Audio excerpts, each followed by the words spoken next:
Con esta sintonía impresionante de Edith Candans comienza nuestro viaje. Yo os decía que tenemos la facultad de la imaginación, de la radio, de poder meternos todos ahora en la cápsula del tiempo. Estáis ya, ¿no? No es una máquina especialmente decorada, es bastante austera, como corresponde al lugar de los hechos donde nos dirigimos. Puede ser, por ejemplo, una ladera abrupta de la frontera natural entre Burgos y Álava. Unas cuevas profundas, oscuras, unas cuevas que se adentran como si fueran venas en el corazón de la madre tierra. Y descubrimos a un hombre, ¿os imagináis?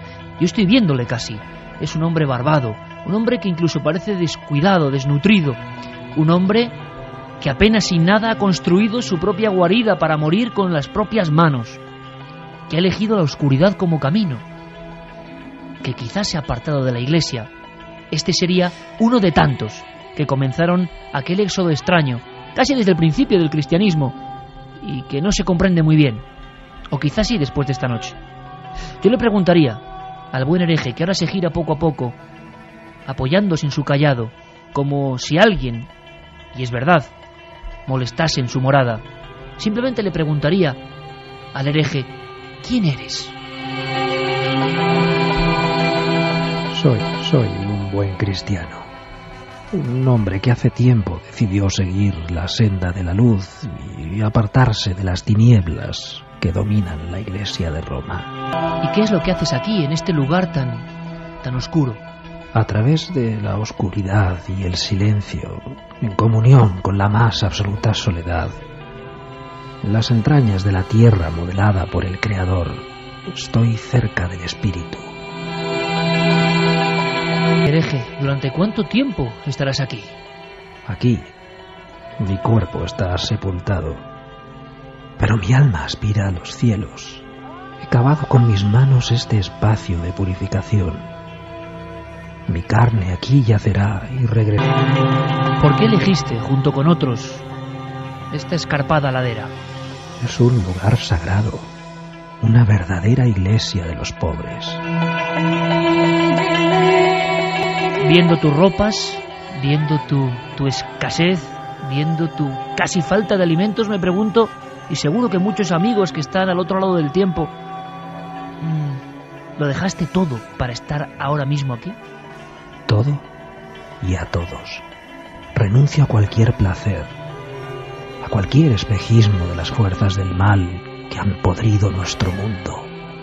No como animales, no bebo vino, no practico el acto carnal con las mujeres, lo abandono. Hay una cosa que no he contado, amigo, a los oyentes de Milenio 3, y es que esta nave del tiempo apenas tiene una autonomía de 3 o 4 minutos. Tenemos que marchar. Antes de marchar me gustaría decirte si estáis siendo perseguidos. ¿Por qué os persigue esa iglesia que también es cristiana? La iglesia nos teme porque la avergonzamos. Somos el verdadero camino, el que predicó Cristo Dios. Ellos se han perdido para siempre en el poder y las riquezas. Nosotros somos la última esperanza para el mundo. Ya estamos aquí de nuevo. Sería una breve conversación con uno de tantos retirados. Hay gente que ya nos pregunta inmediatamente por alumbrados, iluminados. No sé cuál sería el término, pero casi desde el inicio del cristianismo, y hablamos de España, hay individuos que empiezan a recelar de esa iglesia que ha adquirido mucho poder y que hacen cosas como la de este hombre que dejamos allí en el siglo VII, siglo VIII, esconderse en lugares muy precisos que yo sé que tú has visitado. Y como siempre, antes de cualquier cosa, me gustaría tu sensación a flor de piel de esos lugares que todavía están ahí y que quizás rezuman algo. Sí, mira, y el primero que vamos a citar, sorprendente, además en la zona que tú has señalado en esta entrevista con el eremita, una población que es difícil encontrarla en el mapa, ahora posiblemente no vivan más allá de 20 personas. Estamos hablando de Valpuesta, en el famoso valle de Valdegovia, hoy una zona absolutamente despoblada. En esta zona está la cueva del Corro, y esta zona es uno de los primeros lugares donde se establecen los eremitas. Es decir, fíjate cómo será que si tuvo importancia esta población, que ahí estuvo el primer obispado del País Vasco, que llegaba hasta Bilbao, hasta Santander, hasta Rioja. Era un lugar poderosísimo. Tiene una colegiata hermosísima, bellísima, y este lugar compite por ser el lugar donde nace el castellano. 2 arcedianos de esta colegiata llegaron a papas. Es decir, un lugar que en su momento fue importantísimo, y hoy digo que es una aldea donde apenas viven 20 personas. Todos los alrededores están cuajados de cuevas. Sobre todo invito a visitar la cueva del Corro, y este valle que hoy no lo habita nadie, y donde habita un silencio absolutamente sobrecogedor.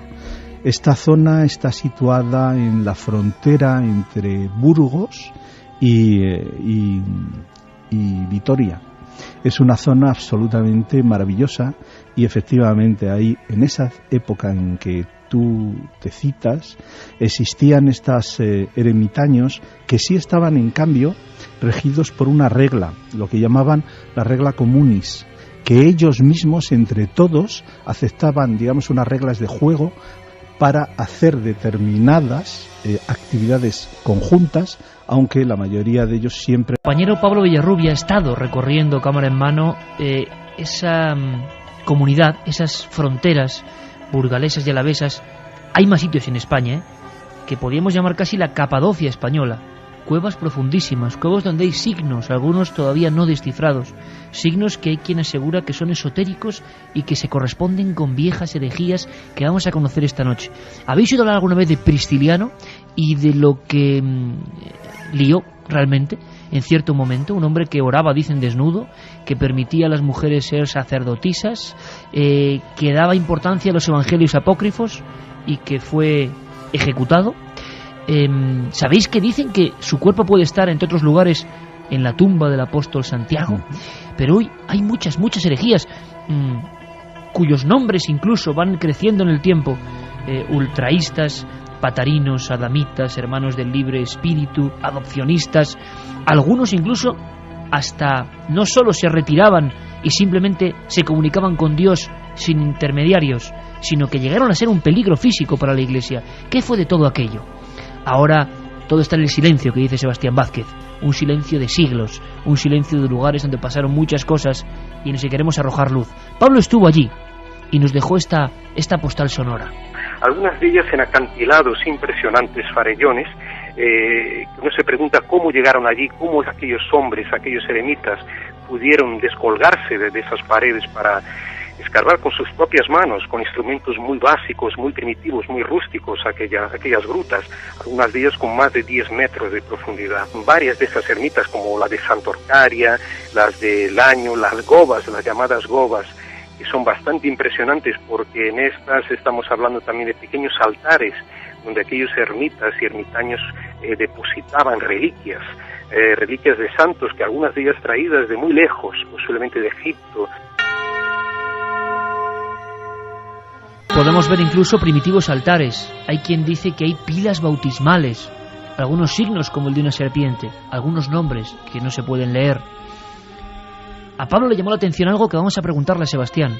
En estos sitios de absoluta oscuridad y penitencia, de repente aparecen tumbas. Hay quien dice que los propios eremitas que estaban allí en soledad absoluta cavaban su propia tumba con las manos. Esto es lo que vio Pablo. Y también encontramos en la de Santorcaria, en la gruta, una reutilización posterior a la época, ¿no?, de siglo VI, siglo VII, y esas cosas fueron empleadas como cementerios, como campos santos. Pues ahí se labraron, se tallaron en roca varias tumbas con forma humana, antropomorfas, donde se depositaron los cuerpos. Estos cuerpos ya desaparecieron, fueron saqueados desde hace mucho tiempo, pero queda esa huella indeleble del tiempo, una huella realmente extraordinaria, y de unos hombres que tuvieron el valor de vivir allí aislados y de realizar obras arquitectónicas verdaderamente monumentales. De repente arrobado por un sentimiento místico, se iba a esos lugares que eran elegidos por algo, me imagino, por algo, y el manual lo hemos perdido, ¿no? Y se metían allí en lo profundo de la tierra y excavaban con sus manos y hacían la iglesia con sus manos. No sé, ¿cómo podía ser la vida si se ha investigado de estos hombres? ¿O qué se siente ahora cuando uno está en esas grutas? La verdad es que se siente con mucha potencia ese espíritu místico, es decir, ese abandono hacia una experiencia sagrada. Efectivamente, apenas se alimentaban poco. Habitualmente, cuando eran mayores, tenían algún discípulo que los ayudaba y les ayudaba a excavar la tumba, y además estaba comprometido ese discípulo a enterrarlo. Era una especie de compromiso sagrado, ¿no? Lo enterraban habitualmente desnudo, ¿no? Estas gentes no tenían prácticamente ninguna pertenencia. Hay que decir que esta gente practicaba las cesis, pero las cesis con la destinación de convertirlo en éxtasis. Es decir, además de eso, en grupo hacían determinadas prácticas para llevarles a ese estado estático. Esas prácticas eran las que en realidad los consideraban heréticos precisamente por esas prácticas. Claro, es que se habla, Sebastián, en muchos tratados de cosas que yo sé que mucha gente joven ahora es como si estuvieran leyendo las páginas de un libro de historia que casi nadie les cuenta y que está ahí. El quietismo, la inanición, por supuesto ningún tipo de contacto corporal con el sexo. Eso habría que matizarlo. Bien, vamos a matizarlo, porque además seguro que es una de las partes que más interesa a la gente. Pero es cierto que esta gente primero abandonaba todo, y abandonaba todo en ocasiones como crítica a esa gran institución que estaba creciendo con una gran potencia, que era la Iglesia Católica. Sí, pero sobre todo indiferencia. Sobre todo indiferencia, más que crítica sería indiferencia. Caminos absolutamente divergentes. Esta gente lo que le interesaba, lo que quería, lo que buscaba era la comunión con Dios. Y para eso tenía una metodología heredada del gnosticismo, donde ya prácticas sobre todo que venían de Oriente. El gnosticismo, como siempre, Sebastián, brevísimamente para tanta gente que cada vez es más lo vemos, que puede que no sepa qué es ese término.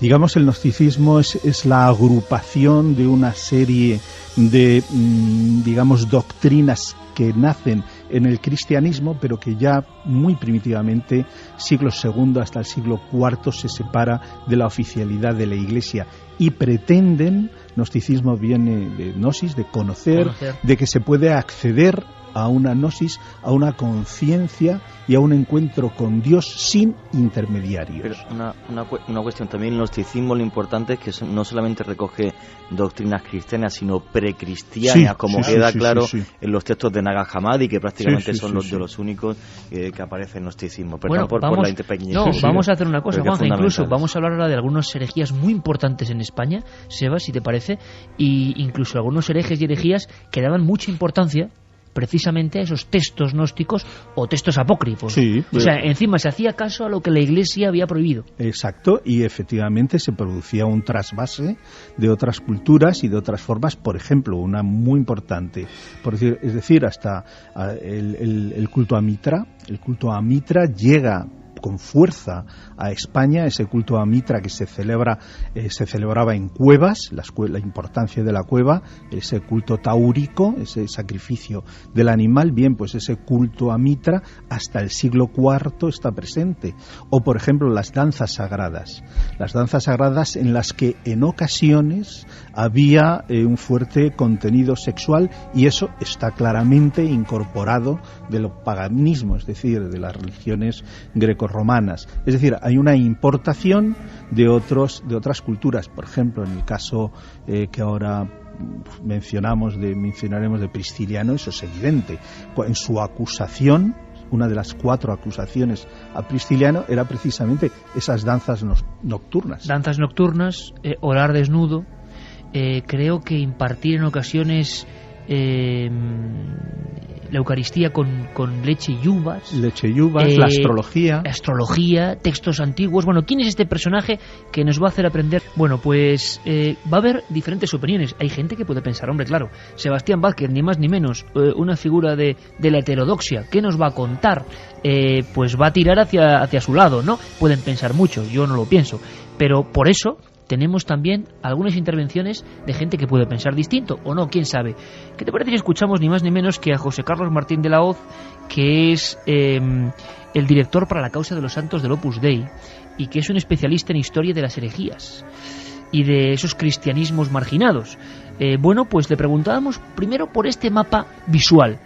Este mapa visual, por cierto, Sebastián, donde luego me cuentas, es que hay como pilas bautismales, primitivos altares, figuras un poco desconocidas que no son las de las iglesias típicas y que aquella gente hacía con las propias manos. Le preguntábamos por esos centros de poder, por esos lugares concretos que están completamente horadados y donde esta gente se iba a encontrarse con Dios, pero también a morir. Escuchamos.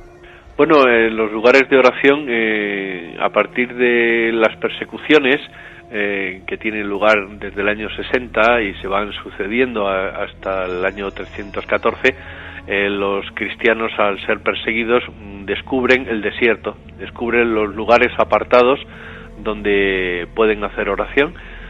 En España, como en otros lugares, principalmente en Alejandría, en Egipto y luego también después en Palestina, se van creando comunidades de eremitas, que son gente que se aleja, o bien porque es perseguida o bien porque es llamada por el Espíritu, se aleja al desierto para encontrar a Dios. En ese sentido, aquí en España hay muchos lugares, principalmente en el Bierzo, es donde cuajan grandes eremitorios donde pueden llegar a congregarse miles de personas que se alejan de los núcleos urbanos para encontrar a Dios.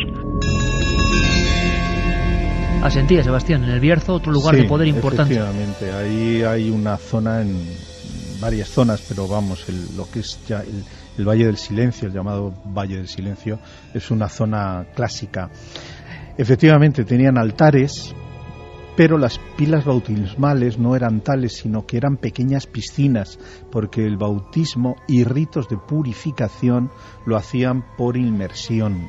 Es decir, todavía se conserva en La Rioja una iglesia que es Nuestra Señora de Pechina, de Piscina, donde exteriormente hay una iglesia que tiene esa especie de piscina probatoria.